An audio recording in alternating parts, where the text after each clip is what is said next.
Good morning everyone, this is me Monica Sachdeva. I welcome you again to my channel Target Judiciary. आज हम पुरानी video को ही continue करेंगे और समझेंगे कि अगर ऑफेंस हो जाता है तो जैसे मैंने आपको बताया था उसके बाद हम देखते हैं कि उसका कैटेगराइजेशन क्या है, whether it falls in the category of cognizable offence और नॉन कॉग्निजेबल ऑफेंस। उसके बाद आगे का प्रोसेस शुरू होता है। तो हमने समझ लिया था, हम मतलब स्टार्ट करने वाले थे आज इन्वेस्टिगेशन से। तो जैसा कि आप बोर्ड पर देख सकते हैं, पहले तो मैंने आपको बताया था कि इंफॉर्मेशन जो दी जाएगी ना ऑफेंस की, वो या तो आप एफआईआर के थ्रू दे सकते हैं या फिर आप कंप्लेंट करवा सकते हैं या फिर एक मजिस्ट्रेट या पुलिस ऑफिसर एक सुओ मोटो कॉग्निजेंस भी ले सकते हैं। ठीक है, तो इंफॉर्मेशन जो दी जा रही है वो सारा जो प्रोसेस आपका दिया हुआ है that is given under chapter 12 which goes from 154 to section 176। ठीक है, तो यहाँ जो कैटेगराइजेशन मैंने आपको कल भी बताया था, लास्ट क्लास में जो बताया था वो ये था कि अगर कॉग्निजेबल ऑफेंस है, कॉग्निजेबल केस है, तो उस कॉग्निजेबल केस में जो सेक्शन रेलिवेंट सेक्शन है वो है सेक्शन नंबर 154। और नॉन कॉग्निजेबल यानी कि एनसीआर जो फाइल होता है, नॉन कॉग्निजेबल रिपोर्ट जो जाती है वो आपका सेक्शन नंबर 155 में जाती है। तो ये दो इंपॉर्टेंट सेक्शन हैं आपके जब भी आप इंफॉर्मेशन दे रहे हैं किसी भी ऑफेंस की, राइट। उसके बाद आगे का जो प्रोसेस शुरू होता है इन्वेस्टिगेशन। मैंने यहाँ हेडिंग दिया है, मैंने इसको कैटेगराइजेशन इसलिए किया है ताकि आपको सीआरपीसी पढ़ना इजी हो जाए। तो इन्वेस्टिगेशन में हम क्या देखते हैं कि जो पुलिस ऑफिसर को इन्वेस्टिगेशन की पावर दी गई है वो दी गई है आपको सेक्शन नंबर 156 में। अच्छा, मैं आपको एक बात बता दूं कि जब भी कॉग्निजेबल ऑफेंस होता है उस केस में पुलिस के पास ये पावर होती है कि वो विदाउट वारंट अरेस्ट कर सकते हैं और इन्वेस्टिगेशन स्टार्ट कर सकते हैं, जबकि नॉन कॉग्निजेबल केस में वो अरेस्ट विदाउट वारंट नहीं कर सकते, उनको वारंट लेना पड़ेगा, उसके बाद ही अरेस्ट का प्रोसीजर लगता है जो आपके सेक्शन 141 से रन करता है। ठीक है, पर अभी हम बात कर रहे हैं कि मान लेते हैं कि कॉग्निजेबल ऑफेंस हुआ है, ठीक है, और उसमें इन्वेस्टिगेशन करनी है। तो जो इन्वेस्टिगेशन की जो पावर है वो दी गई है आपकी सेक्शन नंबर 156 में। ठीक है, अब हमें पावर मिल गई, उसके बाद है प्रोसीजर। जब suppose I am the police officer and I have been given a power to investigate under section 156 of CrPC, पर जैसे मुझे पावर मिल गई उसके बाद एक प्रोसेस भी तो होना चाहिए जिस प्रोसेस से मैं उस पावर का यूज करूंगी, राइट। तो वो प्रोसीजर जो है वो आपको सेक्शन 157 देता है। 157 सिंपल वर्ड्स में आपको ये बताता है कि अगर आपको लगता है कि आप कैटेगराइजेशन आप सीआरपीसी के अकॉर्डिंग देख लेंगे कि कॉग्निजेबल ऑफेंस है या नॉन कॉग्निजेबल ऑफेंस है, उसके बाद जब आप देख लेंगे और ऑफेंस सीरियस नेचर का निकलता है उसके बाद आप इन्वेस्टिगेशन करेंगे और एक रिपोर्ट आप सबमिट कर देंगे अंडर सेक्शन 157। ठीक है, वो रिपोर्ट कैसे सबमिट की जाएगी वो प्रोसेस आपको 158 बता देगा, पर रिपोर्ट जाएगी किस सेक्शन के अंदर, 157 के अंदर। सीरियस ऑफेंस है, आपको लगता है इन्वेस्टिगेशन करनी चाहिए, आप कीजिए।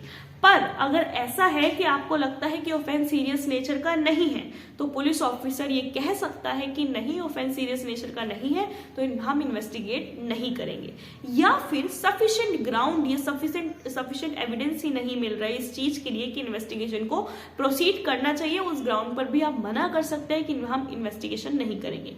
कौन किसे मना कर रहा है? Police officer incharge of the police station मना कर रहा है मजिस्ट्रेट को। ठीक है, जिसमें वो अपनी रिपोर्ट में अंडर सेक्शन 157 ये बता रहे हैं कि इन्वेस्टिगेशन की जरूरत नहीं है।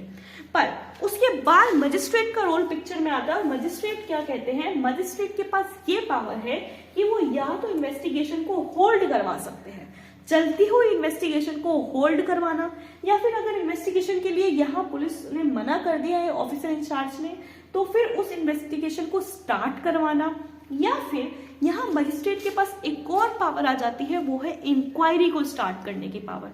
तो मजिस्ट्रेट अपने सबऑर्डिनेट मजिस्ट्रेट को कहकर वहां इंक्वायरी भी स्टार्ट करवा सकते हैं।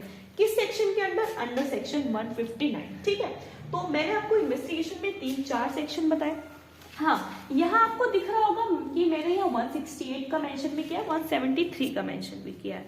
इसका सिंपल रीजन ये है कि जो सीआरपीसी के तहत जो रिपोर्ट जाती है, specially when I am talking about chapter number 12, वो रिपोर्ट आपकी 3 सेक्शन में जाती है। 157 में भी एक रिपोर्ट जा रही है जिसे आप प्रिलिमिनरी रिपोर्ट कहते हैं, ठीक है। 168 में भी एक रिपोर्ट जा रही है और 173 में भी जा रही है। तो ये तो हम बाद में समझेंगे, अभी के लिए आप समझ लीजिए कि जो इस सेक्शन में रिपोर्ट जा रही है that is a preliminary report, ठीक है। जो कौन कर रहा है, ऑफिसर इंचार्ज सबमिट कर रहे हैं मजिस्ट्रेट को, ठीक है। सिंपल बताते हुए कि whether this offence requires any investigation और नॉट, यहाँ मेंशन कर देंगे इस रिपोर्ट में, ठीक है। उसके बाद मजिस्ट्रेट का रोल पिक्चर में आता है जब यहाँ पता चलता है कि इन्वेस्टिगेशन अगर रन कर रही है तो उसको होल्ड पर डाल सकते हैं, अगर नहीं हो रही है तो उसको स्टार्ट करने के लिए बोल सकते हैं, और अगर चाहे तो इंक्वायरी भी स्टार्ट करा सकते हैं। इन्वेस्टिगेशन और इंक्वायरी दो बहुत ही इंपॉर्टेंट एस्पेक्ट हैं।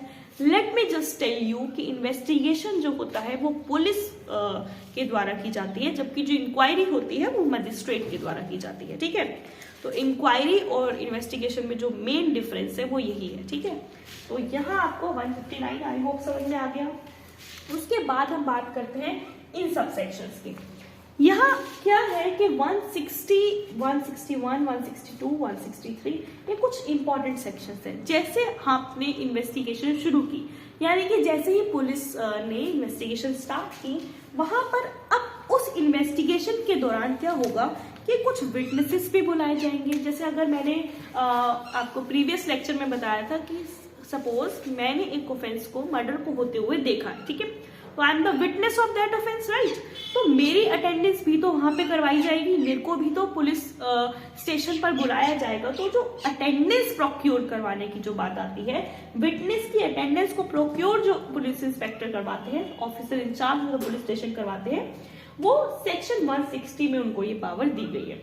जैसे ही मैं वहां चली जाऊंगी तो सेकेंड स्टेप क्या होगा, मुझे क्यों बुलाया जा रहा है, मुझे इन्वेस्टिगेशन के जो पार्ट बनाया जा रहा है, मुझे पुलिस स्टेशन में जो बुलाया जा रहा है वो इसलिए बुलाया जा रहा है ताकि मेरा वहां पर क्या हो सके, एग्जामिनेशन हो सके। तो 161 पावर देता है officer incharge of the police station को to examine the witness, right.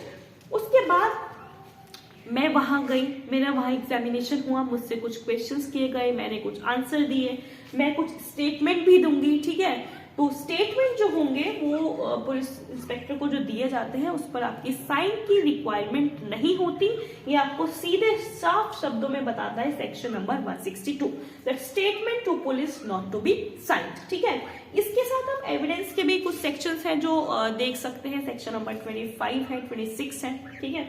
बहुत इंपॉर्टेंट सेक्शन है कि पुलिस वालों को दिया गया जो बयान होता है वो एविडेंस की तरह काम नहीं करता है, ठीक है। वो किस चीज के लिए यूज हो सकता है, किस पर्पस के लिए यूज हो सकता है, वो आपको एविडेंस एक्ट पूरे सीधे अक्षरों में बताता है, ठीक है। जब हम डिटेल में सीआरपीसी कवर करेंगे तब मैं आपको एक्सप्लेन करूंगी।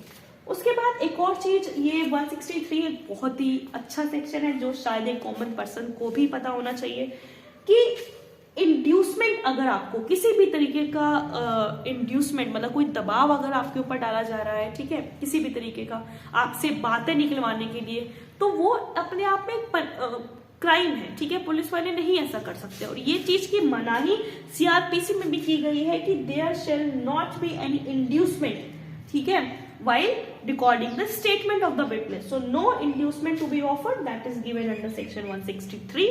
उसके बाद एक very important section which is important from pre point of view also and mains point of view as well. तो 164 हमें बताता है confessions. आपने कई बार देखा होगा कि accused अपना जो मतलब अपनी बात कन्फेस कर लेते हैं कि मैंने क्राइम किया, अपना गिल्ट कन्फेस कर लेते हैं। तो कन्फेशन को कैसे रिकॉर्ड किया जाता है ये हमें बताता है सेक्शन नंबर 164। क्वेश्चंस यहाँ से बनते हैं कि आप कन्फेशन कौन रिकॉर्ड करता है, क्या कन्फेशन रिकॉर्ड करने के लिए मजिस्ट्रेट के पास यूरिसडिक्शन का होना जरूरी है या नहीं होना जरूरी है, ठीक है, किस दौरान कन्फेशन किया जा सकता है, ये कुछ बहुत इंपॉर्टेंट क्वेश्चंस हैं जो आपके प्री में आते हैं 164। कन्फेशन के साथ साथ याद रखिएगा स्टेटमेंट कैसे रिकॉर्ड होते हैं वो भी 164 का ही पार्ट है, ठीक है। तो 164 में ये सब आ गया। आगे का जो इसी का जो भी रिमेनिंग पार्ट है 176 तक ये चैप्टर जाएगा, 164 तक we have already cover, and इसके आगे हम कवर करेंगे नेक्स्ट क्लास में। So stay tuned, we will meet in the next lecture. Bye bye, take care, have a nice day.